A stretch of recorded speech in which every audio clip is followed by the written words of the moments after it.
आप लोग समझिए, भगवान कृपा करें मुझे कुछ, अरे कुछ नहीं, वो अधीन हो जाएंगे। बस बात को पकड़ लीजिए आप। विवेकवान वही है जो डोरी को पकड़ ले, पतंग के पकड़ने के चक्कर में डोरी ना छोड़ दे। कभी पतंग हाथ आने वाली नहीं। नाम डोरी है, पतंग प्रियालाल है। पतंगो यथा त्वाम अनुभ्राम्य माणा। नाम मत छोड़िए, पकड़ते रहिए, घसीटते रहिए। एक एक नाम आपका ऐसा जैसे हम डोरी घसीटते जा रहे, पतंग नजदीक आती जा रही, ऐसे नाम जापक के समीप रूप प्रकाशित होने लगता है। जो नाम ध्यान पूर्वक जप किया जाता है, इसके लिए और कोई साधन की आवश्यकता नहीं। देखो, अगर आप विद्वान शास्त्र पद्धतियों को जानने वाले जनों का संग करोगे तो ऐसे शब्द बोले जाते हैं। माना कि नाम की महिमा है। हम ये भी जानते हैं कि नाम की महिमा में अगर जरा भी बात करें तो अर्थवाद नामापराध लगता है। ये हम बहुत विद्वानों की बात करें, पर भाई शास्त्र भी तो आज्ञा करता है, शास्त्र विधि का पालन भी तो करना है। ऐसा थोड़ी है कि आप नाम के बल पर शास्त्र विधि का त्याग कर दें। और हम जहां से बात कर रहे हैं ना, बोले कहां से बोल रहे हो? बोले वृंदावन से बोल रहे हैं। क्या बोल रहे हो? विधि निषेध नहीं दास, अनन्य उत्कट व्रतधारी। हम उन आचार्य की शरणागति के बल पर बोल रहे जो शास्त्र विधि निषेध के दास नहीं है। करनी अकरनी दो विधि भूले, विधि निषेध सब रहे धरे। नर हरिदास ते भय बावरे, जे आह प्रेम प्रवाह परे। तो सुने न काहू की कही, कहे न अपनी बात। नारायण वा रूप में मगन रहे दिन रात। ना काहू सो बोलिबो, ना कोई व्यवहार। बस अपनी कुंवरी किशोरी को जियत निहारी निहार। कुछ नहीं चाहिए। ऐसे उपासक के सामने मोक्ष पदवियां सिद्धियां हाथ जोड़े खड़ी रहती हैं, पर उसको चाहिए ही नहीं। जब तक चाह है तो पकड़ में नहीं आएगी, और जब चाह मिट गई तो सब घेर लेते हैं अपने आप। सारा वैभव रिद्धियां सिद्धियां सब। जब तक चाह है तब तक कर्म का भोग भोगना पड़ेगा। अचाह हो गए तो अब भगवत विधान लागू हो जाता है। अचाह महापुरुष के ऊपर प्रारब्ध नहीं, भगवत विधान लागू होता है। जिसको इस बात पर विश्वास नहीं, वो प्रवृत्ति में फंस जाएगा। ध्यान दीजिए, इस बात पर विश्वास नहीं है कि नाम चल रहा है प्रियालाल का, अब मुझे कोई साधन की जरूरत नहीं। पूज्य भाई जी महाराज, मैं अपनी पहली और आखिरी बात कहता हूं कि आप नाम जप का नियम लें, निर्वाह प्रभु करेंगे। और कोई साधन करें, हम रोकते नहीं हैं, पर यदि आप नाम जप करते हो तो किसी और साधन करने की आवश्यकता ही नहीं है। महापुरुषों की वचन, ये कोई अपनी मनगढ़ंत बात नहीं है। भगवान ने अपने को सहज में प्राप्ति करने का उपाय अपने श्रीमुख से बताया। अनन्य चेता सततम यो माम स्मरति नित्य सहा, तस्याहम सुलभा पार्थे नित्य युक्त योगिना। जो पुरुष, जो उपासक अनन्य चित्त से मेरा स्मरण करता है, मैं उसके लिए सहज हो जाता हूं, सहज प्राप्त हो जाता हूं। जिनको लगता है भगवत प्राप्ति बहुत कठिन है, अरे ये तो कहीं ब्रह्म ऋषियों को मिलते हैं, नहीं नहीं, ये इतने कृपालु हैं कि बिल्कुल सहज हैं। जो सहज हो जाए तो बहुत जल्दी मिल जाए। कहीं गाय चराने वाले को मिल जाते हैं, कहीं एकदम भोले भाले जिनको ज्ञान ही नहीं है उनको भी मिल जाते हैं। एक बहुत ही भोला नवयुवक था, अढ़ैया नाम था उसका। अढ़ाई कहते हैं 2.5 किलो को। पहला आहार उसका 2.5 किलो का ही है, आगे आप श्रद्धा रखें तो और प्लस हो सकता है। लेकिन वो मतलब घर में माता पिता पधार गए तो उसे कोई 2.5 किलो आटे की कौन रोटी बना के दे। थोड़ा जब उसके अंदर चेतना जागृत हुई तो जब कहीं ठौर नहीं मिलती तो संतों का आश्रम मिलता है। एक आश्रम में गए, उन्होंने कहा हमको नौकरी में रख लो, कोई सेवा में रख लो। तुम्हारा नाम क्या है? बोले अढ़ैया। वे कोई नाम है? बोले गांव के लोग कहते हैं क्योंकि 2.5 किलो हम पाते हैं। तो 2.5 किलो? बोले तौल के 2.5 किलो आटे का जब हम रोटी पाते तब हमारी बाल भोग होता है। आगे कोई श्रद्धा करे खीर पूड़ी, पर 2.5 किलो अन्न चाहिए। तो कहा यहाँ भंडारा है, तू रोज 2.5 किलो क्या 5 किलो पावे, क्या सेवा कर सकता है? उनका जो आप सेवा बताएंगे सिखाएंगे वो हम कर लेंगे। उनका तुम गाय चराया करो, गाय चराया। अरे भाई देखो, हमारा वैष्णव सिद्धांत है, तुम गाय चराने जा रहे हो, हम यहां से तुम्हें अमनिया दे दिया करेंगे, जंगल में तुम बनाओ और वहीं ठाकुर जी को भोग लगाओ और पाओ। बिना भोग लगाए पाने का विधान हमारे आश्रम से आपका नहीं बन सकता। बोले हमको तो कुछ आता नहीं भोग लगाना, क्या भोग लगाए? उनका जब आप बना लीजिएगा, क्योंकि अब यहां 2.5 किलो तुम्हारे लिए अलग से बन करके जाए, तुम अपना बनाओ, जो जो चाहो भंडारी से कह दिया दे दिया करो, वहीं लकड़ी बीनो, वहीं बनाओ और गाय चराओ और ठाकुर को भोग लगा के पाओ। जितना मनावे आप पाओ। पहले दिन भोग मिला तो बाटी बना, गरीब आदमी था, घर से तिरस्कृत था, वो सब जानता था। बाटी ऐसे उपला बीन लिए, बाटी बनाए, 2-4 आलू का भरता बनाया, 2.5 किलो आटे की बाटी। उसने कहा गुरुदेव के ठाकुर आओ भोग लगाओ आके। बड़े बड़े ऋषि मुनि मंत्रों से आवाहन करते रहते हैं, सरकार पधारते नहीं, केवल भाव से भोग लगाते हुए इतने लीला बिहारी प्रभु आ गए श्री राम जी। अढ़ैया ने आंख खुरक लगी ऐसी तो आंख खोल के देखा, नवीन मेघ कांत अरविंदाक्ष सारंग धनुष धारण किए हुए सामने खड़े। कहा कौन हो आप?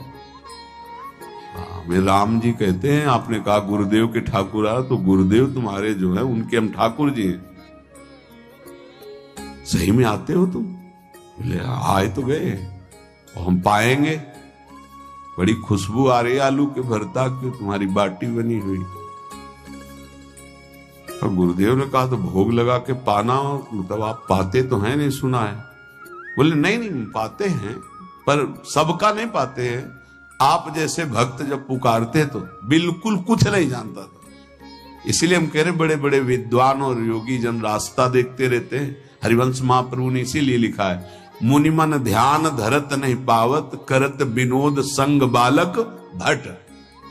ये विनोद करते प्रकट हो जाते बड़े बड़े मुनियों के जो ध्यान में नहीं आते। काश तो आप हमको ऐसे ही रखोगे, क्योंकि आप आ गए तो आप भी। तो प्रभु ने कहा जब तुम 2.5 किलो पा सकते हो तो हम तो 2.5 मन भी पा सकते हैं। बोले हमको ये पता नहीं था कि गुरुदेव के ठाकुर इतने भूखे रहते, पर आप अलग पत्तल में ले लो, अपने पूरे पत्तल में तो हम आपको पाने दें। बोले भोग थोड़े ऐसे लगाया जाता है कि तुम अपना रखो, तुम अपना रखो। और बोले आंख मूंद कर तुम बैठो, जैसे तुम्हारे गुरुजी भोग लगाते हैं तो आंख मूंद लेते हैं, अब हम पाएंगे तुम्हारा। तो आंख मूंद लिया, चलो भाई पाओ। सोचा एक आध बाटी पा लेंगे, बीच बीच में खोल के देखता जाता भगवान सब चाट गए। भगवान बड़े करत विनोद संग बालक वट, हरिवंश महाप्रभु कह रहे, करत विनोद संग बालक वट, मुनिमन ध्यान धरत ने पावत। आंख खोला, बोला आज हमको भूखे रखोगे? बोले जानते हो तुम्हारे गुरुजी ने क्यों भोग लगाने के लिए कहा? आज एकादशी है, तुम्हारे गुरुजी के यहाँ एकादशी रह जाती, इसीलिए तुमको अमनिया दिया, वहां बनाया नहीं, और तुम्हें रोज अमनिया देंगे। तुम रोज आओगे, हम बुलाएंगे तो? अब आप बुलाओगे रोज तो आएंगे नहीं, हम रोज रोज आएंगे। बोले तो ठीक है, अगली बार से। बोले गुरुजी आपके ठाकुर जी आए थे, हमारी सारी बाटी खा गए हैं, 5 किलो आज से हम ले जाएंगे, 2.5 किलो आपके ठाकुर जी के लिए, 2.5 किलो अपने लिए। बहुत हंसी आएगी। वहां कुंतलों का सब भंडारिस का देखो, पूछने की जरूरत नहीं, जितना कह दे दो। 5 किलो के हिसाब से आटा के अनुसार भरता बनाने के लिए आलू वगैरह से सुबह से गाय लेके निकल जाता, जंगल में छोड़ दी, उपला में ने आग लगाई, बनाया, वो गोले गोले रख करके, उसमें कोई समय तो लगता नहीं। आग पकी हो तो बहुत सुंदर बाटी बनती। बाटी बनाया, भुरता बना के, पत्तल बड़े बड़े जंगल के से, कहा गुरुदेव के ठाकुर पधारो। आंख खोल के देखा साथ में सिया जी। उसने कहा ये कौन है? बोले हमारी अर्धांगिनी। तो कल क्यों नहीं बताया था आपने कि अर्धांगिनी भी है? ये भी पाती है? बोले हमारे जैसा है। जानकी जी बैठ गई, राम जी बैठ गए, बड़ा सकुच में, पर जानकी जी इतनी करुणा वात्सल्य बरस रही थी कि वो कुछ बोल नहीं पाया, बस देखा, ऐसे कहा पाओ गुरुदेव के ठाकुर। प्रभु आराम से, सिया जो खूब स्वाद बखान बखान करके पाए। वहां खुल कर देखता आज भी हम 2.5 किलो अपने ले लाए थे, लेकिन ये दोनों पा गए। गुरुदेव 7.5 किलो। बोले क्यों? आपके ठाकुर की पत्नी भी है ना? कहा है, तो दोनों आए थे। किसी को विश्वास नहीं हो रहा था। दे दो भाई, अरे गाय को खवाएगा, दे दो, कुछ करेगा, क्या कमी है यहां? 7.5 किलो आटा ले। अब तो समय लगा, 3 बजे तक बाटी बन के तैयार हुई पत्तल में से। गुरुदेव के ठाकुर पधारो। बस उसको बुलाना होता था कि विनोदी प्रभु, साथ में लखन जी, राम जी, सिया जी, लखन। ऐसे देखा, ये कौन है? बोले छोटे भाई। आपके भाई भी है? हाँ है। पहले अब परिवार में कितने लोग हुआ? पहले बता देते तो हम वो सब आ जाते हैं। लक्ष्मण जी से कहा बहुत सरल भगत है, नाराज मत होना, चुपचाप पा लो। तीनों बैठे, फिर बेचारा ऐसे ही रह गया। जब वो चले गए तो पत्तलों में जो किनका रहता था, एक अद्भुत आनंद। अगले दिन गया, बोले गुरुजी 10 किलो आटा चाहिए। वो कहा 10 किलो क्यों? बोले आपके ठाकुर जी भी आते हैं, उनके ठाकुरायन भी आते हैं, उनके परिवार के भाई भी आते हैं, गोरे गोरे थे वो। कैसे, इसको कैसे अनुभव हो सकता है? सिया राम लखन जी का बहुत हट किया। 10 किलो आटा लिया, बनाया, 4 बज गए, रखा। उस मन में सोच रहा था आपकी संख्या ना बढ़ जाए। कहा गुरुदेव के ठाकुर पधारो। विशाल गदा, भयंकर स्वरूप हनुमान जी महाराज। आंख खोला तो 3 स्वरूप में प्रभु खड़े हुए थे, सिया राम लखन, हनुमान जी चरणों में बैठे। पूछा ये कौन है?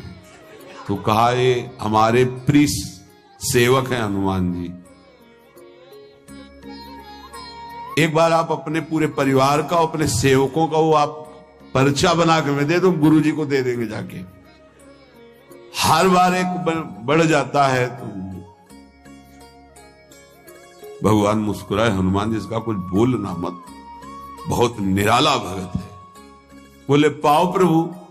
तो पहले सिया राम जी पाए, फिर जो प्रसाद लक्ष्मण जी पाए, फिर हनुमान जी पाए। हनुमान जी सब पूरा बहुत निर्मल भाव से बनाया हुआ और निर्मल भोला भक्त पा गए।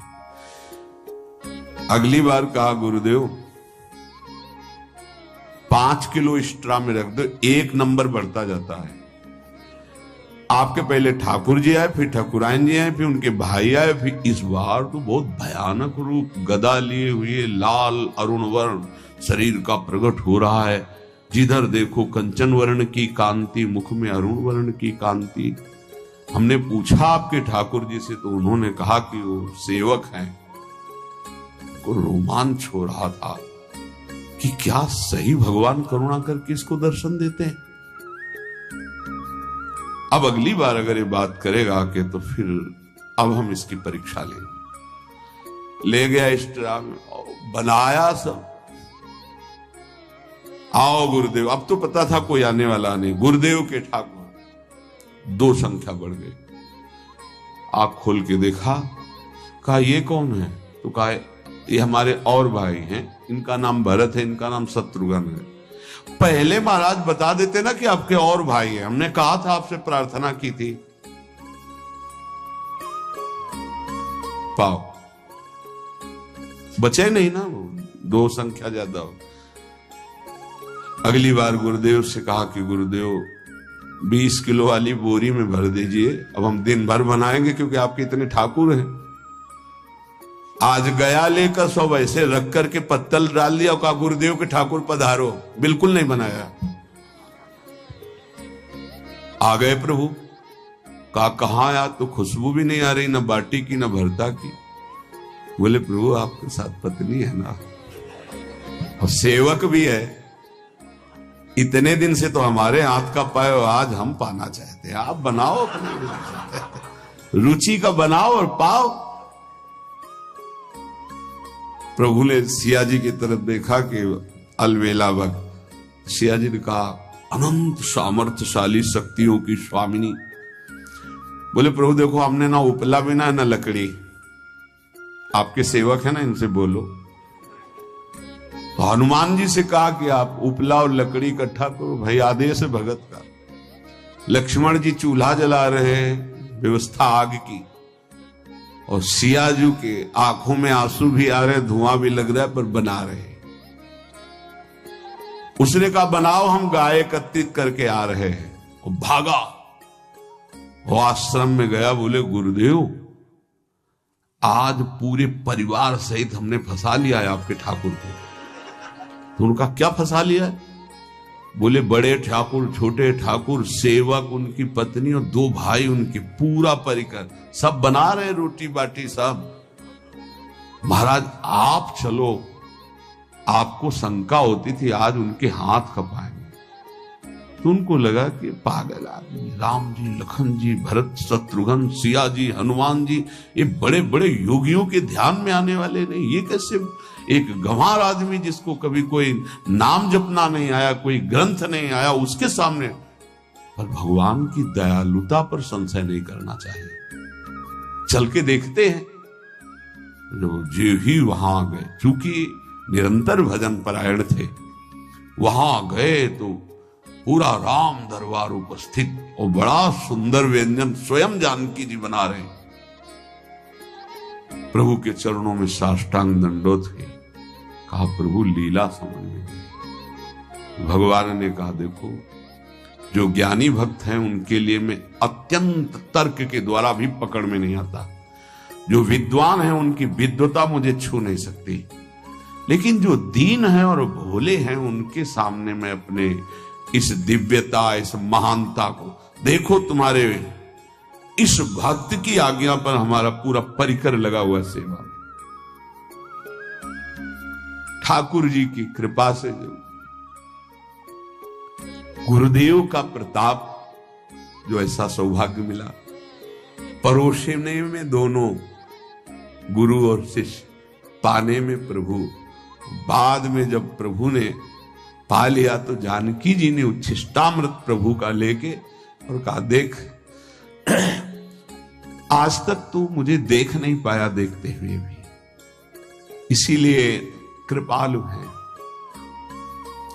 एकांत में श्री तुलसीदास जी रोकर प्रार्थना करते हैं, जनक सुता जग जननी जानकी, अतिशय प्रिय करुणा निधान की, ताके जुगपद कमल मनाऊं, जासु कृपा निर्मल मति पाऊं।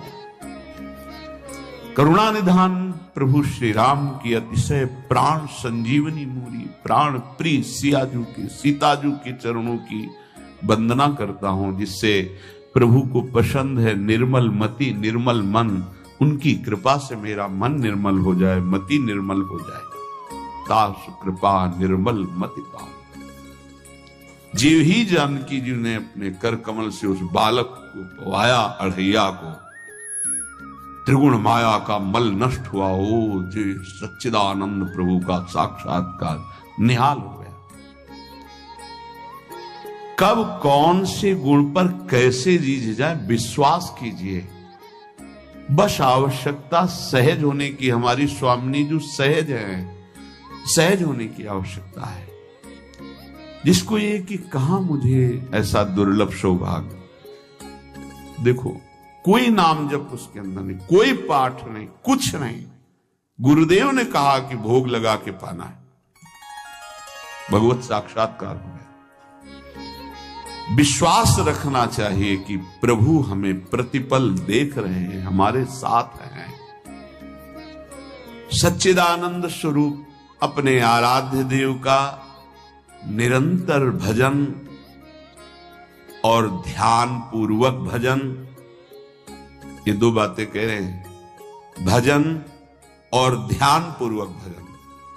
पहले भजन करने की क्रिया होती है, फिर भजन में थोड़ी रुचि होती है, फिर ध्यान पूर्वक भजन होता है। ध्यान पूर्वक भजन, चल रहे हैं, बैठे हैं, चेष्टा रहित हैं या चेष्टा युक्त हैं, हर समय वही नाम अक्षर मात्रा सहित एक एक शब्द गूंज रहा है, उसी में प्रियालाल का रूप झलक रहा है।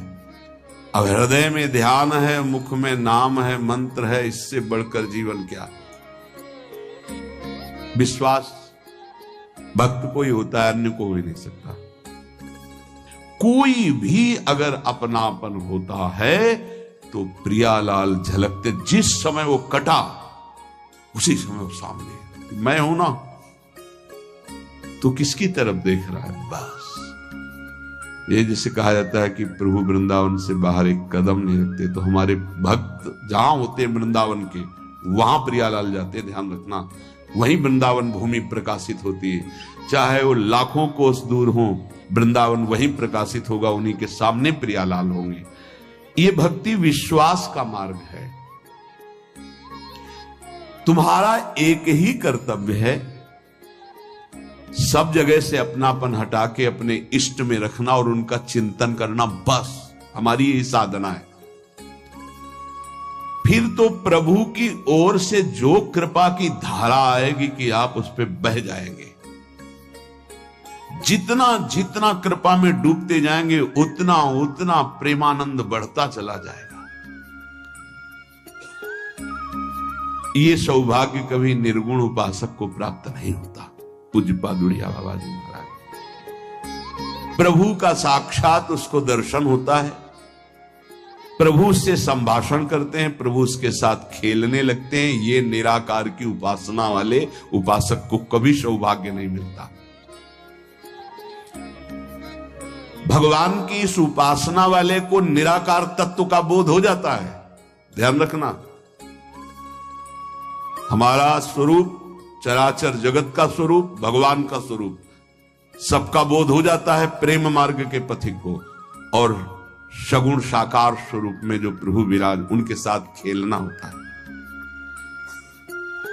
जो सगुण उपासक, साकार उपासक हैं, उनको तो निर्गुणोपासना का जो फल है सर्वत्र तत्व अनुभव, ये स्वाभाविक हो जाता है। लेकिन जो निर्गुण निराकार उपासक, उसको साकार रूप में दर्शन, संभाषण और लीला में प्रयोग, ये नहीं होता है। बड़ा भाग्यशाली है, अनेक जन्मों का उसका भजन सिद्ध हुआ, जिसको प्रभु के साकार रूप की भक्ति करने का